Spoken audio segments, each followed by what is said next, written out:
Yeah, go. I'm gonna tell this man we are gonna be late because of birds. Hey, nature. No, hey, no.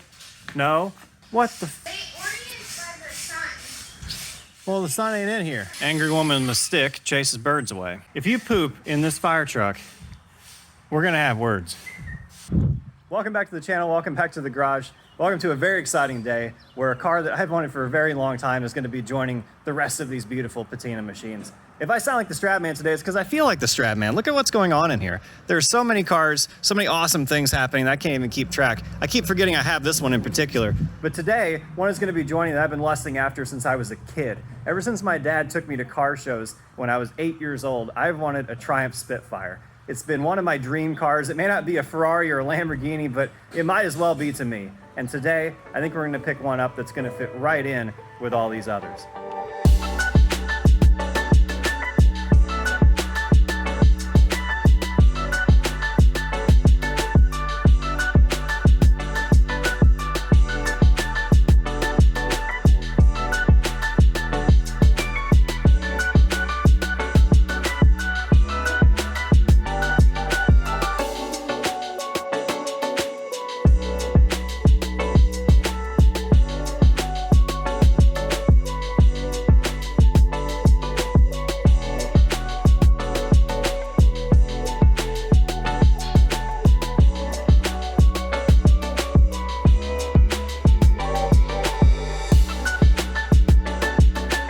This is a 1978 Triumph Spitfire. It's got 53 horsepower, a 4-speed manual transmission, and it's 1,800 pounds, yada yada yada. Spitfire's not about the numbers. When I said 53 horsepower, you probably thought of a golf cart, but a golf cart can't win back-to-back SCCA championships, and it can't make you smile like a Spitfire can. Now this one spent a decade sitting in a field in Marshfield, Missouri, and yet there's like 2 rust spots on the whole car. It doesn't even look like it's ever bumped into anything. And the interior is fantastic with just the right amount of patina. It may need a few things here and there, but the current owner already did the hard part by getting it running and driving and back on the road. It's got a new water pump, new plugs, wires, rotor, cap, fuel tank, and all new brake lines front to back, even the hard lines. All I've basically got to do is a couple tie rods and ball joints, tighten some things up, and this thing's going to be going on the road.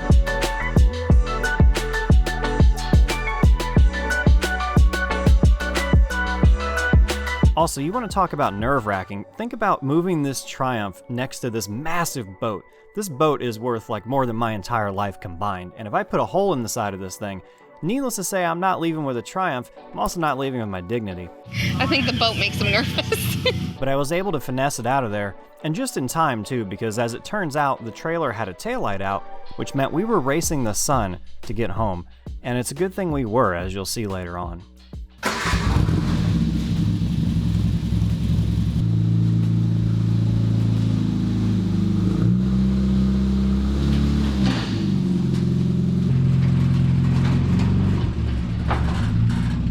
This low of a car, and I can get out of it. Look how high the door opens. Yeah. Wow. They really thought of everything, huh? Look at that.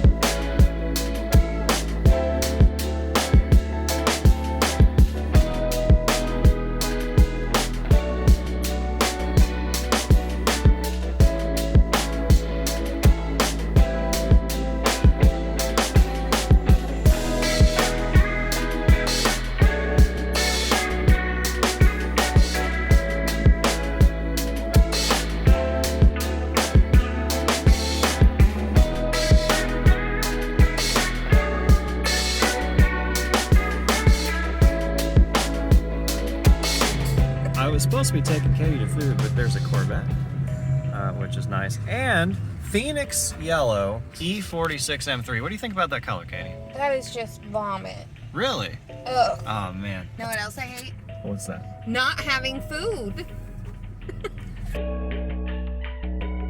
Katie is in Chili's getting our food, so I thought I would explain to you sort of why I'm here with a Spitfire. You may say, if you're especially a family member or a friend, you're gonna be like, dude, stop buying cars. This car for me was a car that I saw when I was about 8 years old. You know, I grew up in rural Missouri, and growing up here, you would see all manner of like Chevelle, Camaro, Mustang at a car show. And I memorized those cars pretty quickly when I was a kid, and I could tell you like, oh, that's a 72 Chevelle because the taillights are this way or whatever. Then somebody brought a Spitfire to the downtown car show in my town, and it was something I'd never seen before. It was a small car, it was weird, and nobody was paying any mind. They were just looking at like the 57 Chevy next to it or whatnot. I was attracted to that because it was weird, it was different, it was something I'd never seen before. And from that moment on, I've been into weird cars. So everything that you've seen on this channel so far, everything you will see, it all started with this. This particular Spitfire is a 1500. This is one of the last Spitfires ever made. The last ones had full rubber bumpers. This one has chrome. But this is one of the tail end of the Spitfire, which lasted for over a decade. Over 10 years they were making the Spitfire. And it shows, it really didn't change a lot. You've got a lot of styling cues here that say 1960s, not 1970s. And that includes these big rises over the front fenders. Somebody who owned this car at some point, I think they were racing it, because there's a roll bar in here, which is not something you would do unless, well, you really care about your Spitfire. And these seats, I believe, are from a TR7. They're these plaid seats. They look really, really good. The owner was telling me, oh, you know, the seats are a little rough. Look, all the fabric is here. You can sit in them. That's way better than most of what I've got. And the body's not bad either. We've got some rust up here on the front fender. We've got some rust back here near the rear fender. This is probably the worst of it, is right here along the leading edge of the rocker arm here. But honestly, I don't see anything structural. I'm using the factory toe points and they seem fine. I think those would be the first to go if anything would. Somebody's welded some exhaust up in there. But yeah, this is just really original. We've got all the Lucas reflectors, Lucas taillights. It's original paint. It's original. It could be the original top. I don't know. It's old enough that I would believe it was. It's just good. It's just good. And you know, the owner was such a good person. He was explaining to me, he was saying, oh man, you know, it's got cracks in the dash and stuff. And I arrive and boy, that's nothing. You should see the BMW. It's even got the map light, which I believe was one of the only options you could get on a Spitfire this year. So this thing is pretty cool. And honestly, it's perfect. Food! Food! Food! Food! I was telling the viewers how cool this thing is. What do you think about it? I think it's really cute. I really like it. I think so too. The waiter liked it too. I told him about it. He was like, oh, that's cool. I'll have to run out and take a peek at it before you leave. It was pretty cool. Like, we were pulled into various restaurants trying to find a place to park, and a lot of people were turning and looking at this thing. We got some thumbs up and some smiles. Yeah. This was a really prevalent car back in the day, so. I noticed a lot of like little kids really seem to like it too. Yeah. I think that's probably because it's a convertible, but it's convertible, it's small, cute. It's cute, you know? It's something, again, I've said this about the BMW, but this is something you would draw if you were a kid drawing a car. You would draw big headlights and a smiley front bumper and not much else. There's not a whole lot of style going on here. But there is, you know, you look at the way the door cuts down. I've always liked that about these. And the big tall windows always make it look goofy. But honestly, it's just perfect, especially the patina on this.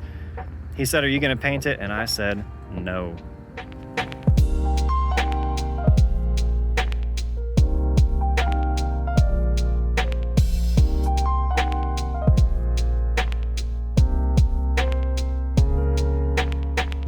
I don't remember what I was saying before that. Delicious chilies.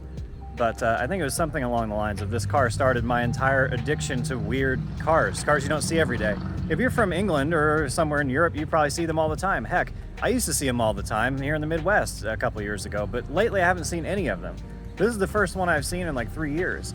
Now, if I lived in California, it might be a different story, but again, this is Missouri. So the other thing I like about this particular car is it's a Missouri car. If you look here on the back bumper, we see some auto sales place, St. Louis, Missouri. Guy I bought it from is obviously here in Missouri. I'm in Missouri. As far as we could both tell, this car has been in Missouri its whole life. That means that every car in my collection, if I may call it a collection, except for the Rabbit that I drove home from Oregon, is a Missouri car. And that means those things have weathered the same things that I have. And to me, that has a poetic nature to it. The fact that all these cars are Missouri born, Missouri raised, and they've kind of been around here, and hey, you know what? They've survived. They're still doing all right. But as for today's journey, that about does it. The sun is setting over the beautiful Lake of the Ozarks, and this Triumph Spitfire needs to get home and get nestled in the warehouse with everybody else. Thank you for watching. Thank you for coming along. I know a lot of you are from England for the Fiesta, and I promise there are other updates coming. I have not forgotten about those cars, but this one has a special place in my heart. It has my whole life, and it would have continued to for a long time. I'm really surprised I had this opportunity. I'm really lucky, really blessed, really privileged to be able to jump on something like this. So thank you all for watching. Thank you for coming along on this journey with us. Be sure to like and subscribe if you want to see more of this car and the others, and we will see you next time. Goodbye.